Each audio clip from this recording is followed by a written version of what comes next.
Hello, one and all. Welcome to the 15th weekly devlog for SCP Fragmented Minds.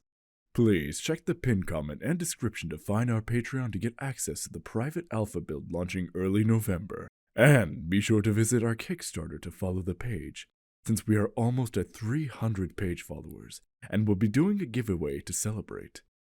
And if you sign up, you will also be able to get some sweet early bird perks when the campaign goes live.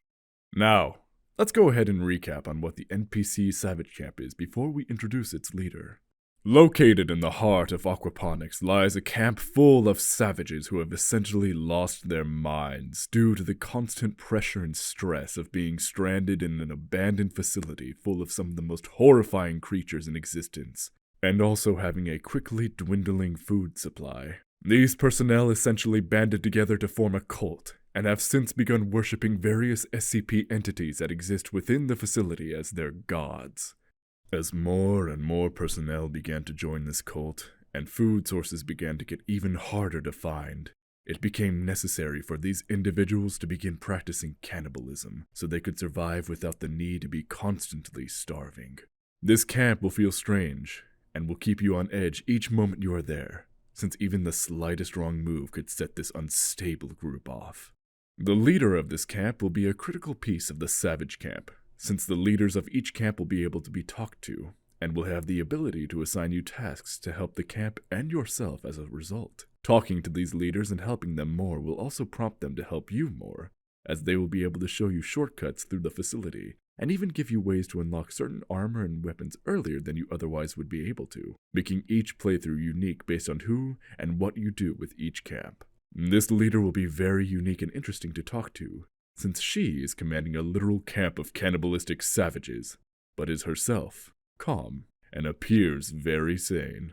You will come to understand her personality, desires, and ultimately her plans on what she wants to happen within Site-113. Like the other leaders, she will allow you to dynamically change the story and unlock ways to progress that are otherwise unattainable unless you interact with these characters. So they are going to be very critical pieces to the game that will add a lot of immersion and possible changes to gameplay and story.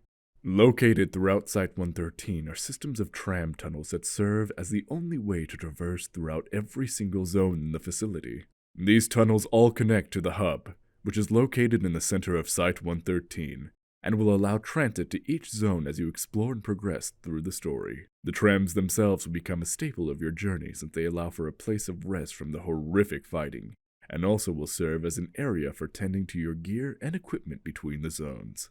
However, these trams will also need to remain powered, and since the facility is largely falling apart, don't expect a smooth ride each time you board one. Throughout this last week, we have been upgrading a lot of the core subsystems that go into the game to work out any bugs and issues with them. The largest overhaul has been the inventory system and equipment, which have since seen massive performance improvements overall. We have also implemented the new player model, and have gotten true first-person functioning and stable. This means that you will be controlling the full player body, and will be able to see your feet, as well as the rest of your player in mirrors and other reflective surfaces. However, this also means that finisher animations that will be done to you can now actually be from your perspective. But of course, this will need testing to fully implement.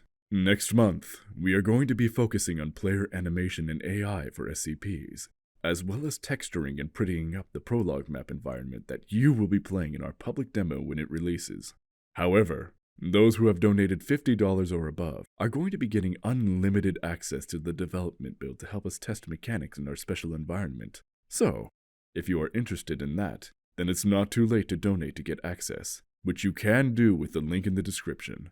We are also going to be releasing these motion-captured cinematics of the SCPs, which you do not want to miss. Thank you all so much for watching, and make sure to follow the Kickstarter and subscribe for a bunch of cool updates and cinematics next month.